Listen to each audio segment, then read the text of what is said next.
যে চট্টগ্রাম ইপিজিটে যে আগুন লাগছে দেখছেন না আপনারা? যে কথা কন, দেখছেন না আপনারা? দেখছেন অনেকেই দেখেন না। ফেসবুক ইউটিউবের ভিতরে খবরের ভিতরে না থাকলে দেখাও যায় না। এই জন্য বর্তমান সময়ে আমাদের বাংলাদেশের খবর, পৃথিবীর খবর আমাদের রাখার দরকার। কথা কন, ঠিক না? ঠিক। ইপিজিটে যে আগুন লাগছে, কতগুলা যে আপনার কি বলে ফায়ার সার্ভিস, না এই ফায়ার সার্ভিস আসছে, পানি দিচ্ছে, কিন্তু আগুন নেভাইতে পারছে? কথা বলে, আগুন নেভাইতে পারছে? এত চেষ্টা করতেছি, এরপরও আগুন নেভাইতে পারে। আমি দেখলাম কত যে আপনার ফায়ার সার্ভিস থেকে গাড়ি আসছে, কিন্তু এত পানি দিচ্ছে, কিন্তু আগুন নিভতেছে। এই পিজেট তো আর ছোট্ট একটা জায়গা, 20 থেকে 25 তালা হবে, অনেক বড় বিল্ডিং। পড়ে যাচ্ছে, পানি দিচ্ছে, কিন্তু আগুন নিতেছে। এই জন্য আমাদের খালিক, আমাদের মালিক আল্লাহ তাআলাকে আমরা ভরসা করি না। আল্লাহ তাআলাকে আমরা পুরোপুরিভাবে বিশ্বাস করতে পারি নাই। আল্লাহর প্রতি আমরা ঈমান আনতে পারি নাই। আল্লাহর প্রতি আমরা ভরসা করি ঠিক আছে, কিন্তু পুরোপুরিভাবে আমরা করতে পারি নাই। ঈমানটাকে মজবুত আমরা করতে পারি। ভাইরা আমার, গতকালকে থেকে এই উত্তপ্ত আগুন, বিল্ডিং পড়ে যাচ্ছে, ইপিজেড পড়ে যাচ্ছে, কিন্তু এত ফায়ার সার্ভিসের গাড়ি থাকার পরেও পানি দিচ্ছে, কিন্তু নিভতেছে না। শেষ পর্যন্ত আল্লাহর রহমত, বৃষ্টি, এই বৃষ্টি আল্লাহ পাক দিয়েছেন আজকে। বৃষ্টি হওয়ার পরেই কি হয়েছে? আগুন নিভেছে, কিন্তু ভিতরে যে আগুন জ্বলতেছে, কোথায়? ভিতরে যে আগুন জ্বলতেছে, ওই যে আপনার ধরেন 20 তলা বিল্ডিং, 20 তলার বিল্ডিংয়ের ভিতরে যে আগুনগুলো জ্বলতেছে, এখনো পর্যন্ত দেখলাম যে নিভাইতে পারে। কথা কয় না, নিভাইতে পারে। এই জন্য আলিমুল গায়ব আমার আল্লাহ তাআলাকে আমাদেরকে বিশ্বাস করতে হবে। না জানি কখন কার কোন মুহূর্তে কোন বিপদ আসবে, আমরা কেউ বলতে পারি? কথা কোন ভাই, বলতে পারি? বন্ধুগণ আমার, ভাইরা আমার, এই জন্য আল্লাহ পাক রব্বুল আলামিন সমস্ত রূহদেরকে বসায়া দিয়ে বললেন, আলাস্তু বিরব্বিকুম, আমি কি তোমাদের রব নই? সমস্ত রূহরা আমরা ডাক দিয়ে বললাম, ক্বালু বালা, আপনি আমাদের রব। ওই দিন তো আমরা বললাম আপনি আমাদের রব, আপনি আমাদের সৃষ্টিকর্তা, কিন্তু সেই রবকে আমরা চিনতে পারি নাই। রবকে আমরা সেইভাবে আমরা কি করতে পারতেছি না, তার দাসত্ব গোলামি আমরা করতে পারতেছি। এই জন্য বলুন তো দেখি, ওই রবের দাসত্ব গোলামি করার দরকার আছে না নাই?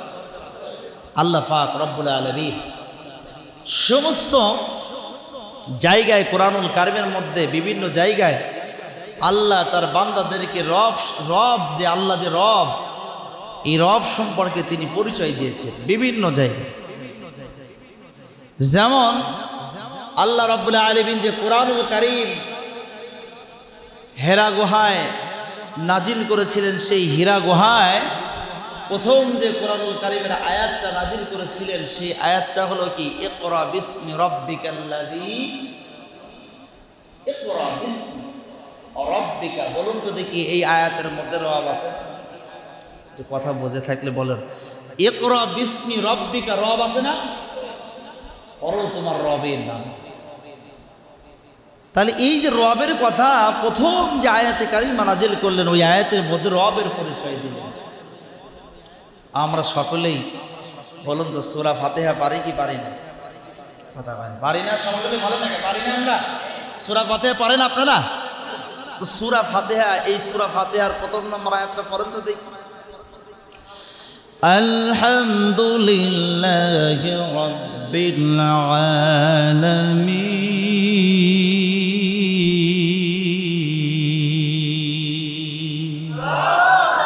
আলহামদুলিল্লাহি রাব্বিল।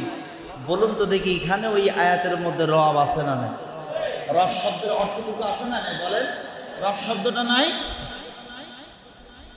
কোরআনুল কারীমের সর্বশেষ সূরা, সূরাটির নাম সূরা নাস। এই সূরা নাসের মধ্যে যে আয়াত আছে, সূরা নাস, ওই নাসের প্রথম নম্বর আয়াতটা একটু আমার সাথে বলেন। কুল আউযু বিরাব্বিল নাস।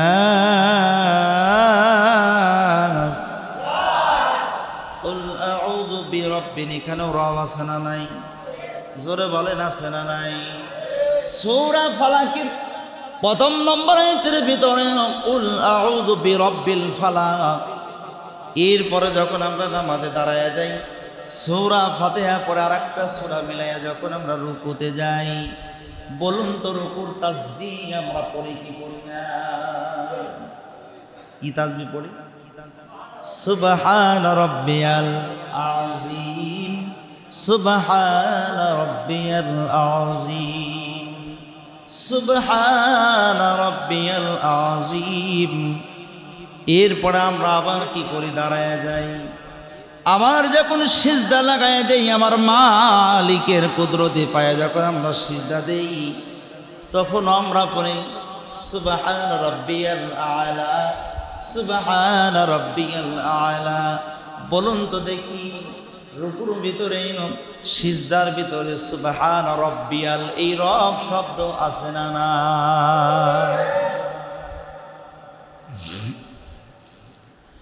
মুসলমান ভাইরা রে আমার, এরপরে আমরা যখন কি করলাম? 2 রাকাত নামাজ শেষ করলাম, অথবা 4 রাকাত নামাজ শেষ করে ডানে আর বামে যখন সালাম ফিরলাম, বামে আর ডানে সালাম ফেরার পরে যখন আমরা দোয়া করি কার কাছে?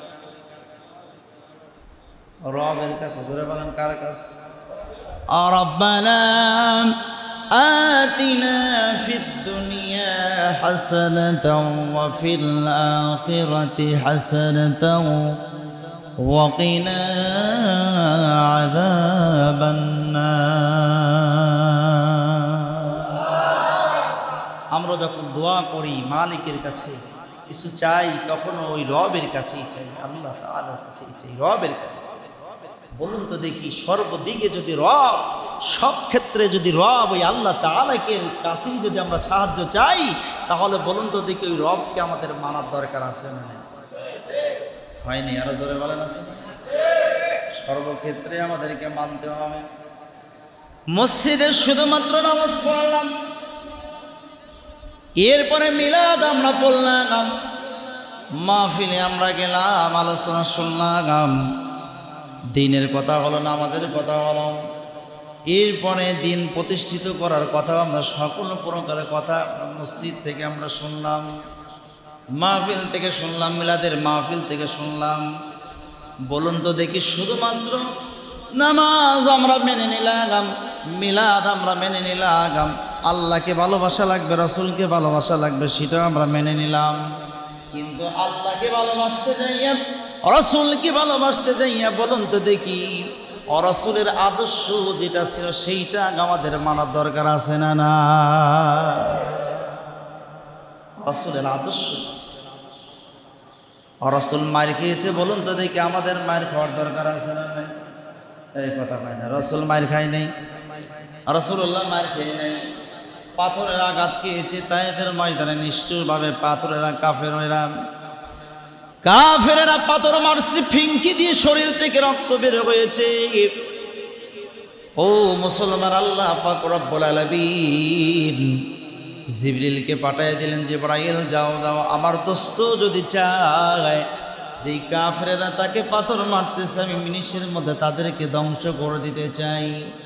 জিবরিল আল্লাহ নবীকে যখন বললেন, আল্লাহ নবী বললেন, জিবরাইল না না, আমি বদদোয়া করতে পারি না, আমি বদদোয়া করতে পারি না, সবাইকে আল্লাহ পাক যদি ধ্বংস করে দেয় তাহলে আমি নবী কাকে দাওয়াত দিয়ে বেরাবো?